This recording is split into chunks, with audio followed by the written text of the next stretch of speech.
Shri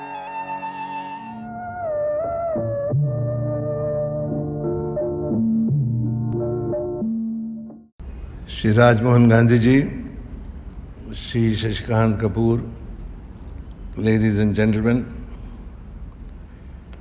to begin with, I would like to pay tribute to another eminent Indian who sacrificed her life for integrity and unity of India, whose death anniversary we will be observing tomorrow, late Srimati Indira Gandhi. Friends, I consider it a proud privilege to have been asked to deliver this year's Sardar Patel Memorial Lecture. To my mind, Sardar Patel has become immortal and would be remembered by this grateful nation as long as India lives for having brought about a united and integrated India. This was not an easy task, for soon after independence, we were thrown into a catastrophic turmoil caused by partition, which resulted in massacre and migration of millions of people on both sides.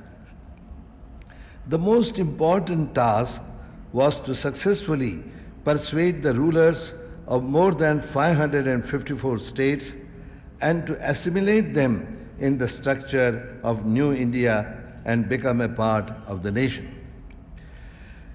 When people look with hindsight, it may appear as though this was an easy task, but when we know what trouble was caused by the ruler of Hyderabad state and how it was only with the intervention of army that the problem of this state could be resolved, we can easily imagine how nearly impossible the task would have been if a majority of the rulers of different states had taken an unreasonable and militant stand.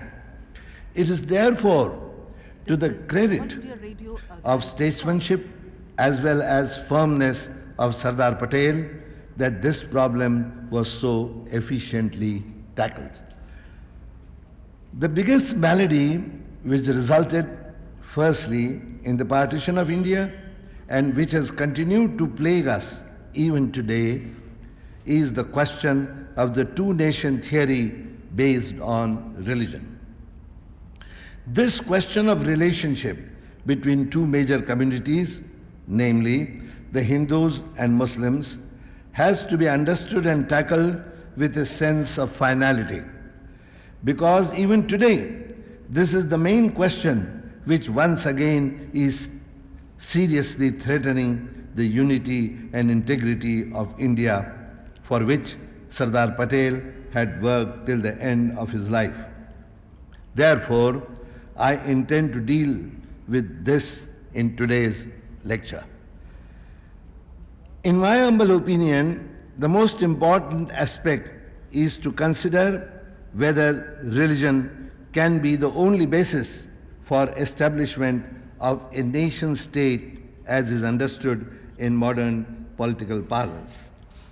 As we all know, whereas a state is a people organized for law within a definite territory, a nation in its ultimate analysis is a people who want to have their identity as a separate entity and are willing to live and die for it. Nationhood, thus, is a concept which surpasses all other loyalties. The basis for this feeling of nationhood may arise from various factors such as language, ethnic identity, regional aspirations, and also religious affinity. But, as I said, in the ultimate analysis, all these factors must lead to a people feeling the strong and irrepressible urge for establishing their identity as a separate and independent national entity. In India's history, this subcontinent, which has natural geographical identity demarcated by the Himalayas in the north and the ocean in the south, has never been one nation in modern political sense throughout its 5,000 years of known history. This Jambu Dweep, or Bharat Khand, as it was known for ages, has been a cultural crucible where streams of people of different races, ethnic origins, and faiths have been pouring in as rivers into an ocean. First known entrants were the Aryans, who came with a highly evolved Vedic culture grown through a few thousand years of their journey from Arctic region through Russia, Central Asia, and Persia. They assimilated with an equally advanced culture of Sindhu Pradesh, and thus evolved a new Sanatana Dharma, which later spread throughout the land in the period of the great epics. Then came the Greeks, who saw the great river Sindhu, which looked like a veritable sea augmented by the waters of 5 other rivers. They called it Indus. And the land surrounding became for them India. This is All India Radio. Then came Recording. the Muslims, who pronounced Sindhu as Hindu, and for them and their Islamic successors, the land became Hindustan, and the people therein Hindus. Hence, one does not find this word Hindu either in the Vedic literature or in any of our epics. In fact, the real Hindustan surrounding Sindhu is the land of today's Pakistan. And what we have is Bharat. In spite of constant struggle for power between kings and chieftains, they developed a broad cultural ethos of harmony and tolerance based on the spiritual and universal philosophy of Vedanta. This ethos, which was identified by the word dharma, always meant a broad-based total concept of the way of life. This way of life was called Sanatana, or perennial, having a capacity for constant renewal as Nitya Nutana. And it is because of this that, in spite of various differences, a common bond of cultural as well as religious unity grew and prevailed throughout the length and breadth of the country. In the earlier times, there was no written history, but it were the epics like Ramayana and Mahabharata which not only told the story of the people and their heroes, but also propagated higher values of life and inculcated them in the people.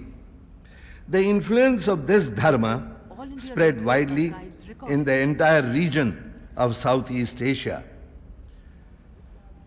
Later, Buddha's teachings, which were accepted as part of the Sanatana Dharma, spread in much larger part of the world. The basic concept, which was believed to govern the entire universe and life, was visualized by the seers as a supreme power without form or attributes, that is, Nirakara Nirguna, and thus perceived the entire creation was considered as only a manifestation in different forms of that one single supreme source of energy.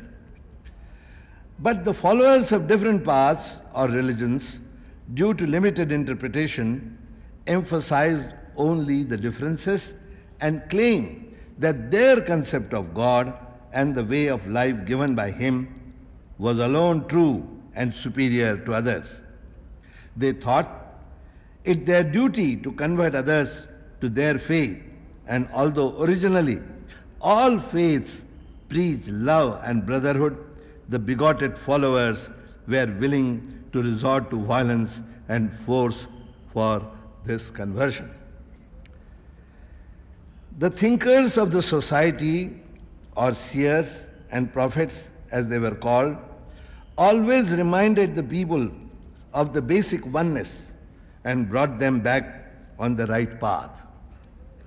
Thus, whenever stagnation arose out of narrow vested interests, the basic tenets of harmony based on wider connotation of dharma were emphasized and reiterated by saints and savants. This is All India Radio Archives record. The best example of this is the earliest reiteration during the period of Mahabharata in the form of Gita, which in fact is a summary of the Vedantic thought.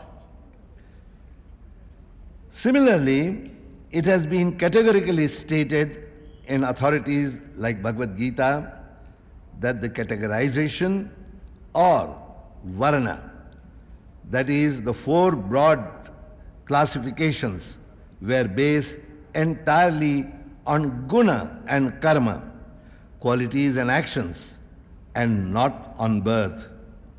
This is clear from the dictum Janmana jayate shudro samskara dvijamuchyate. To allow this distinction on the basis of vocations by birth, by calling them caste or jati for historical reasons, even today, is the worst distortion of Vedantic Sanatan way of life or dharma as was originally known. I once again appeal to all present-day Shankaracharyas and authorities of Sanatan Dharma to restore the teachings of Gita and Adi Shankara to their original glory and all-embracing character and declare finally that there is no sanctity for birth-based caste and that the same are hereby abolished as far as Sanatana Vedantic Dharma is concerned. Even otherwise, in present times of modern industry, trade and education, the traditional vocational birth-based castes have become totally irrelevant. This is All Reiteration of caste distinctions for narrow benefits is another major threat to the integration of our national unity. It is pertinent to note that the basic tenets of Gita, namely the oneness of the Supreme, the right path of karma and dharma, coming down from the Supreme, whenever people deviated or went astray from this path, are nearly identical with the basic principles of Islam as enunciated in the Holy Quran. They are Tawheed, that is oneness of God or Allah, the Supreme Creator, or Rubul Alameen. The sending of Nabi, or the director of the right path, Nububiyat. And lastly, Akhirat, or the consequence of your actions on the last day of judgment. The only difference is that in Islam, although the Supreme Allah has no form and is Nirakar, He is Saguna and has all the famous attribute. He is the creator, that is, quality of Rububiyat. He also shows right path of conduct, that is Hidayat.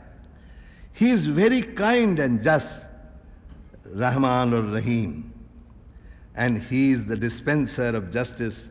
In the end, there is Adalat. It is my humble belief that if the basic principles of Vedantic philosophy, which does not accept any discrimination and distinction amongst the human beings, were to be understood in the spirit in which it was clarified and re-established by Adi Shankaracharya, most of the distortion resulting in disintegration caused in later times, either on the ground of faiths or caste, could have been avoided. If Shankara could assimilate the Buddhist path by describing Buddha himself as the latest incarnation, I have no doubt that if Christianity and Islam had come to India before his time, Adi Shankara would have had no hesitation in calling Christ as Christavatar and Muhammad as Muhammad Avatar. To him, it would have made no difference what form of worship of the Supreme was adopted by the Christians or Muslims, or for that matter, by Jews, Parsis, or any of them. Thus, it would be easy to assimilate Islam in Vedantic Dharma if we adopt the right approach. Looked at it from this perspective, the only way the vast section of our society following Islamic faith could be assimilated is to recognize them as similar to other paths and accept it in the Sanatana and Vedantic ocean. Even from practical angle, more than 95% of the people following Islamic or Christian faith This is All are India those Radio Archives who in record. the recent past of just few hundred years got converted to either Islam or Christianity. Those of these faiths who came from outside Bharat were just a handful. It is also true that majority of those who became converts were the exploited section of the society living under the tyranny of a system which had developed pockets of stagnation and obscurantist rigidity. This was compounded by feudal autocracy, which in combination with bigoted priesthood was resulting in cruel rule over vast masses of illiterate and downtrodden poor. It is these poor and the exploited who found refuge in conversion to new faith, and when it came to be backed by imperial authority of the Muslim rulers for centuries, the conversions not only proliferated but also got consolidated into a new and separate religion. However, in spite of adoption of new faiths, can it be presumed that these people are deprived of their inheritance of a much larger past and heritage extending over a few thousand years? This will be obvious when we see that culturally, that is in terms of language, literature, customs, festivals, music, rituals, etc., the people adopting Muslim faith have continued their earlier cultural traditions in spite of conversions, as can be seen in any part of the country like Kerala, Tamil Nadu, Maharashtra, Gujarat, Bengal, etc. Language of the Holy Quran is Arabic, because as repeatedly stated in Quran itself, the merciful Allah sent for the Arab people a chosen messenger, Nabi, from among themselves to teach them in their own language the principles of the straight path from which they had deviated. Quran repeatedly states that earlier also similar Nabis or messengers had been sent for different communities speaking different languages. Thus, the language of Quran and the chosen Nabi would have been different for different people.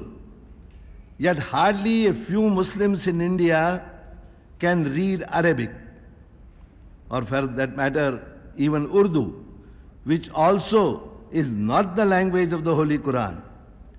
Hence, culturally also, the Muslims are even today harmonized in the Bharatiya Samaj or Indian society. Economically as well, You never hear of any distinction being made on the production or commerce of goods on communal basis. If religion was the only basis for the feeling of nationhood, we would not have seen the creation of Bangladesh, nor could we be witnessing serious dissensions among the people of Pakhtunistan, Baluchistan, Sindh and Punjab. Indeed, there would not be so many states all over the world who believe in Islam and yet are independent. To my mind, therefore, the only way we can do away with the obsession of the two-nation theory based on difference in religion, which continues to dominate our minds, is first to state that merely by conversion to a different faith, the people, whether following Islam or Christianity, cannot be considered as a different or separate people. This approach will be perfectly in keeping with the teachings not only of great savants like Adi Shankaracharya, but of the modern thinkers like Vivekananda, Gandhi and Tagore. It must be realized that any other approach based on hatred or historical grievances of aggression will only lead to inciting bitterness and passions constantly. India's secularism has always meant the concept of Sarva Dharma Samabhav, that is, equal respect for all faiths or religions. In fact, better understanding of the basic principles of all religions or faiths and paths should be a mandatory part of our educational system, and instead of banning the same, as we have done under Article 28 of our Constitution, we should have made specific provision for their instruction. This is All India Radio. This will Archives encourage the recording. spirit of understanding and tolerance and bring about real samabhav. But as far as a society governed by rules of law, particularly in a democratic polity, are concerned, no distinction should be made by identifying a people as a separate religious political entity. In a democratic system, political majority and minority is a variable criteria which changes according to the votes cast by the citizens in every election. But to recognize a particular people as a minority, and that too based on an irreversible factor like religion, is to condemn them as second-class citizens in perpetuity.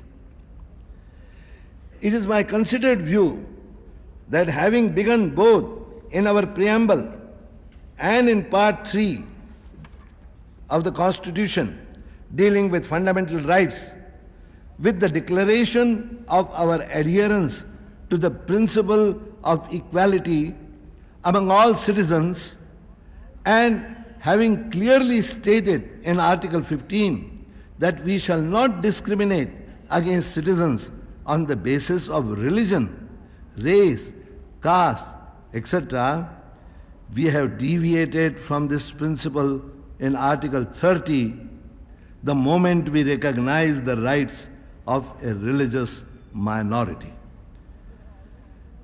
We have already given in Article 25 right of belief as well as propagation of religion to our different citizens. India Radio Archives. Having done so, we should have once for all stated that as far as democratic rights of governance, administration, and the rule of law, electoral, civil, criminal, etc. are concerned, all citizens will be treated as equal, and we shall not consider anyone as a separate and permanent political minority based on the irreversible criteria of religion mentioned in Article 15. Because to do so is to verily accept and affirm our belief in the two-nation theory based on religion. And as long as we continue to do so and treat a particular people merely because of their religion as a separate political entity and then deal with their rights as a gesture of charity from the majority, we negate the very concept of equality, integrity, and unity of India. One can understand and agree that in the pre-independence period, mainly due to machinations, provocations, and instigation of the foreign imperial power, that the pernicious concept of the two-nation theory based on religion became a reality. But can we say that we have tried to undo this in the post-independence period, both in our thoughts and our actions?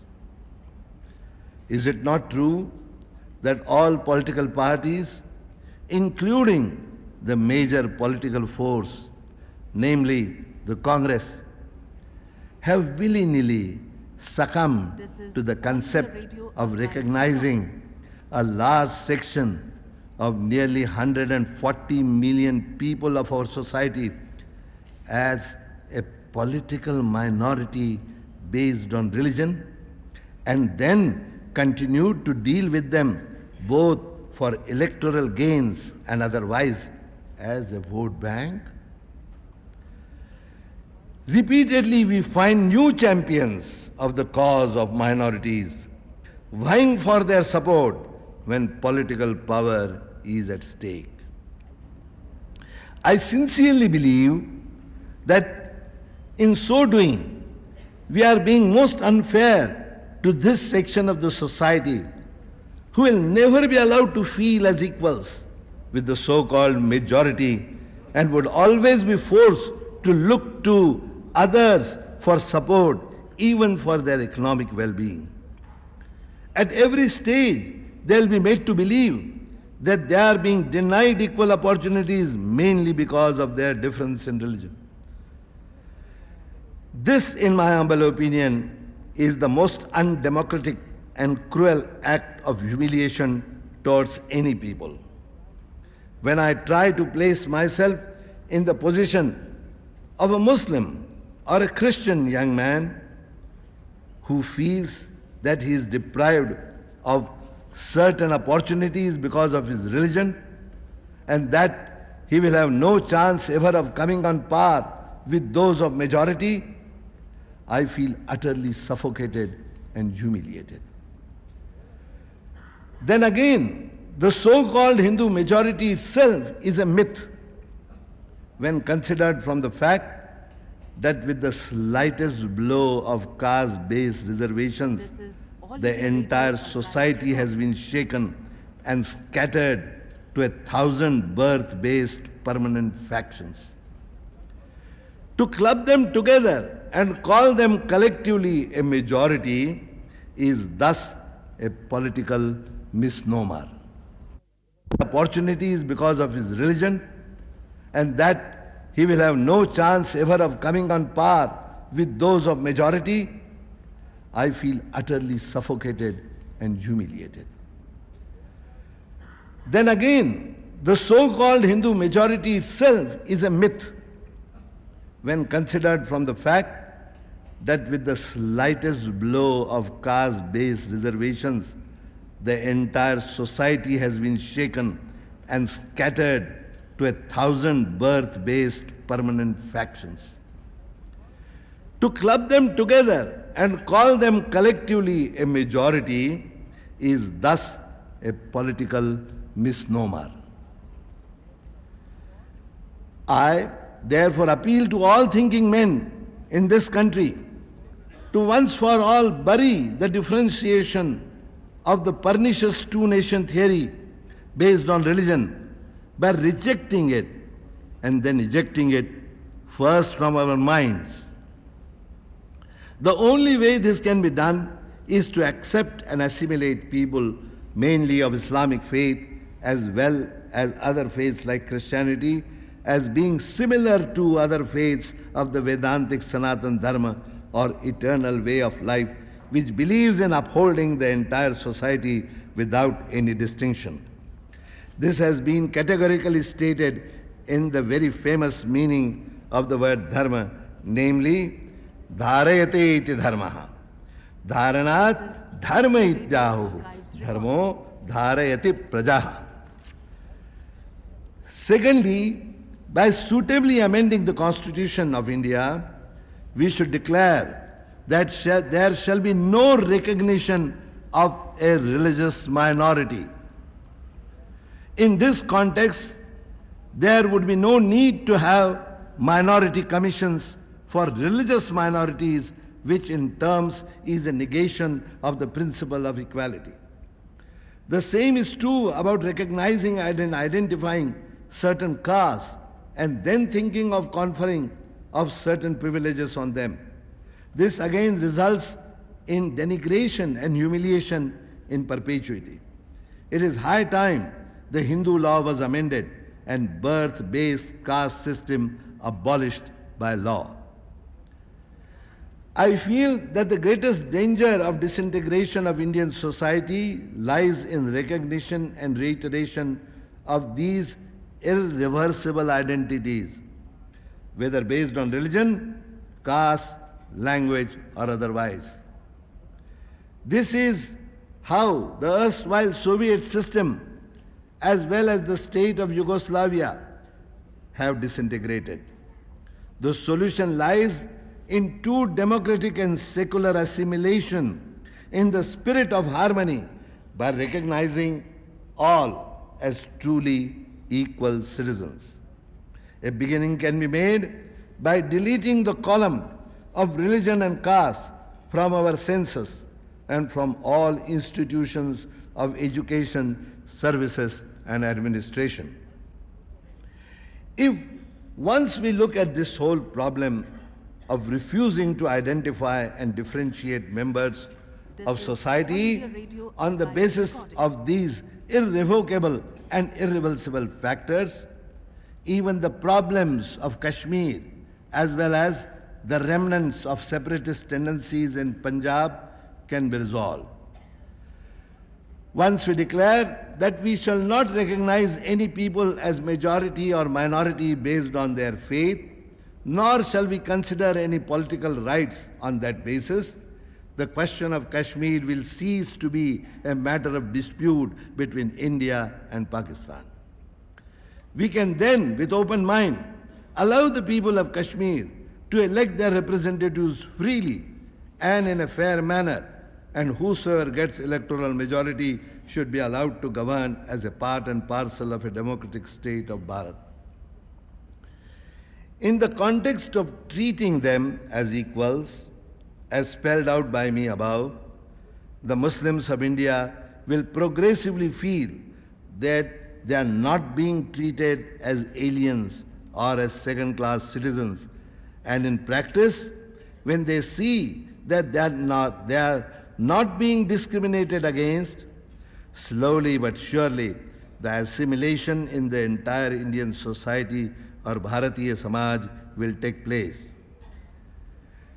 The superficial and artificial problems like Ayodhya will then not arise because all forms and places of worship will be part and parcel of the Sanatana Vedantic Dharma.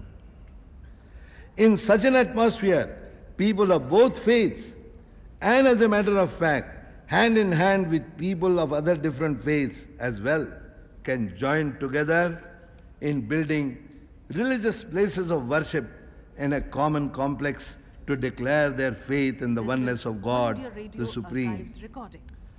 Thus, belief in goodness will gain in importance in keeping with the modern religion of scientific humanism. Assimilation does not mean elimination of one by the other. It only means harmonious coexistence by treating both as similar under a common holistic concept of universal oneness. This idea of assimilation, which was strongly advocated by one of our greatest Vedantic thinkers of recent times, Swami Vivekananda, is likely to be resisted by the narrow-minded communalists, castists, fundamentalists, and fanatics in both communities, as it would adversely affect their sectarian vote bank vested interests. Yet, for all broad-minded patriotic thinkers and politicians, this will be acceptable as a just and permanent solution to this long-pending, vexatious problem. Some of the things that I have pleaded for in this lecture may appear to be rather radical, but history has shown that no half-hearted approach to any long-standing problems can help in finding solutions. I have earlier made similar suggestions for political restructuring, for accepting presidential system combined with parliament, somewhat on the French pattern. I have also been pleading for the creation of smaller and larger number of states with greater administrative and economic autonomy, so as to remove regional imbalances and achieve faster and more balanced growth. I have also been pleading for economic restructuring by accepting economic democracy and participatory work culture so as to make India competitive, efficient, and self-reliant. Maybe I am ahead of our time. But I have no regrets. And I sincerely feel that my suggestions are in national interest, and if nothing else, they at least deserve to be seriously discussed and debated. The historical tragedy of India, that is Bharat, has been that the leaders of this land have always squandered and wasted their energies in internal rivalries and power squabbles, and have been willing not only to allow but even to invite a handful of outsiders to take advantage of our internecine strife, conquer us, and rule over this land for centuries. This attitude continues even today, and our political weakness is being exploited today in the economic field. And to my mind, there is equal danger from new economic imperialism if we do not see the writings on the wall. The need of the hour is to approach this entire question of internal strength, This is All India unity Radio and live integrity recording.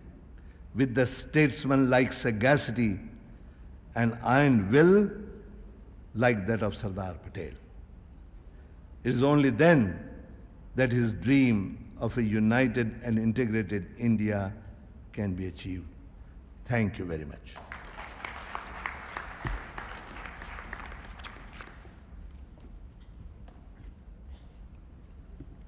Thank you, Shri Sathe.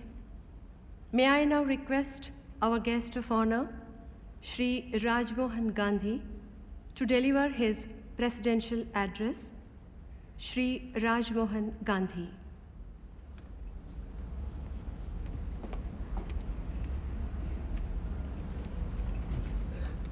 Shri Vasant Satheji, Shri Shashikant Kapoor, dear friends. A president, I suppose, has some rights, so I would like to modify the title of what I say. It will not be a presidential address, but some presidential remarks.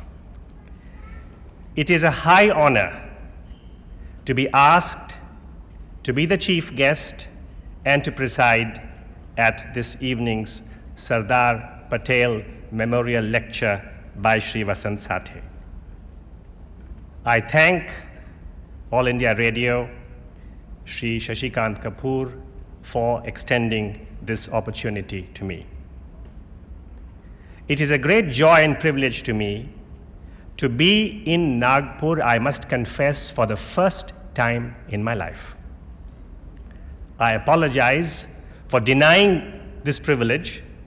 I must apologize to me above all. But it is a real honor to me to be in Nagpur, which has a central place not only in our geography, but also in our history. I am particularly grateful that I have this chance to preside at this stimulating lecture given by Shri Vasant Sathe. Shri Vasant Sathe has been a distinguished cabinet minister who combines great administrative skill with great oratorical and parliamentary skill, and who is known especially for his candor. And he has lived up to his reputation again this evening.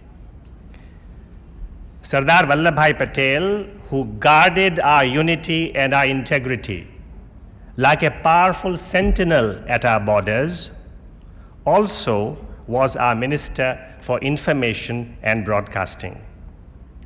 Shri Vasant Sathe, who was an extremely capable Minister of Information and Broadcasting, has voluntarily chosen this theme, the unity and integrity of India, some threat perceptions, and I think there is an appropriate symmetry in that.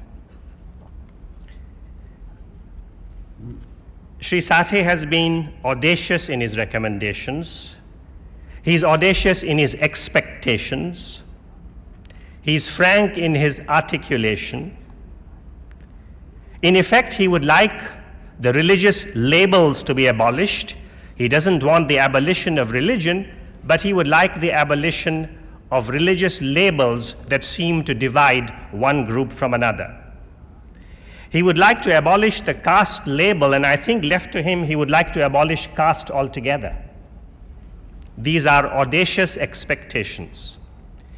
When I look at his lecture on the one side and the matrimonial advertisements in the newspapers of India on the other, I ask myself how easy this expectations fulfillment will be. Shri Sathe has delved into history and correctly drawn the conclusion that nowhere in the world has one religion united one nation. He has given the recent example of Bangladesh. But I wonder, looking at history and looking at the time in India before Islam came to India, when we did not have so many religious labels and we had only one religious umbrella, we still had our divisions. And I wonder whether history really teaches us that the abolition of the religious label will actually produce unity and preserve integrity. Shri Sathe's final remarks about the internal squabbles with which sadly this country has been cursed, the truth of those remarks makes me wonder that even if religious labels are abolished successfully, a big if, and even if caste is abolished successfully, an even bigger if, I have a feeling that Indian ingenuity will find ways of preserving our rivalries and our squabbles for some other reason, in some other name. I hope I'm wrong. Tomorrow, Shri Sathe rightly reminded us, is the day when Srimati Indira Gandhi was assassinated. Tomorrow is also the day of Sardar Vallabhbhai Patel's birthday. And Sardar Vallabhbhai Patel, if he was eminently successful in safeguarding the unity and preserving the integrity of India, I would like to suggest that this was above all true for two reasons.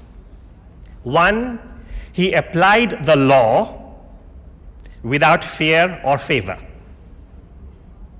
He was a human being. His heart went this way and that way. But when it came to apply the law, he applied it without fear or favor. He applied the law to the Nizam of Hyderabad, but he also applied it to the Hindu Maharajas of several hundred states.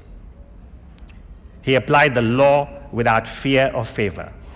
And the second reason for his success was that when he died, he and his offspring were poorer than when they were before he entered the freedom movement. Sardar Patel, people forget, was not just a peasant leader from Kheda district in Gujarat. He was a barrister from London. And he was a very successful and rich lawyer in Ahmedabad. But he tossed away his wealth. He tossed away his money-making career and became a servant of the Indian people. So that when he died, and after he died, his daughter Maniben Patel was living in a small attic in Ahmedabad. She who was the first lady of India in some ways, she at whose sight Maharajas and Nizams and Nawabs trembled, lived in an attic in Ahmedabad after her great This is father All was India no more. Radio Archives recording. Sri Sathe has spoken on the threat perceptions to India's unity and integrity. I would like to make 3 remarks on that broad subject. I would like to submit that our unity and integrity is affected, 1, if there is a wall between the state and the citizen. When the citizen finds that politicians don't deliver the goods, and bureaucrats don't deliver the goods, and judges don't deliver the goods, he gets alienated, and the route for division and a route for weakening the integrity and unity of our nation is born. That is reason number 1, a wall between the state and the citizen. And reason number 2 is a wall between one limb of the state and another limb of the state. I'm not referring to the Chief Election Commissioner and other limbs of the state. But I am referring to, say, Karnataka versus Tamil Nadu over water. We, as Sri Sathe has rightly pointed out, for centuries have led the world in teaching the primacy of the spirit over matter.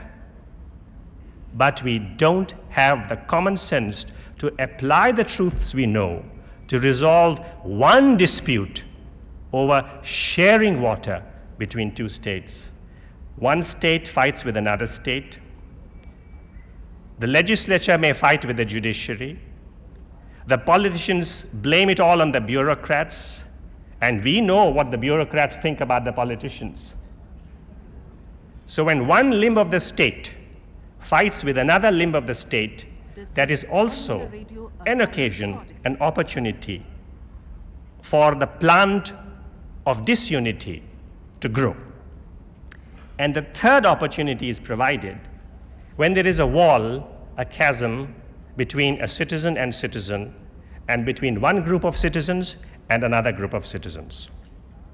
And this may be due to caste, and this may be due to religion, and this may be due to language. But when we have the concept of he is not one of us or she is not one of us, we are special and they are less than special. When we have that, then we have the third opportunity for division to flourish. These are some general remarks at the end of Sri Sathe's very important and valuable lecture. And I wanted to say that we should respect the clarity with which he has spoken and the earnestness with which he has spoken by giving his suggestions very careful consideration.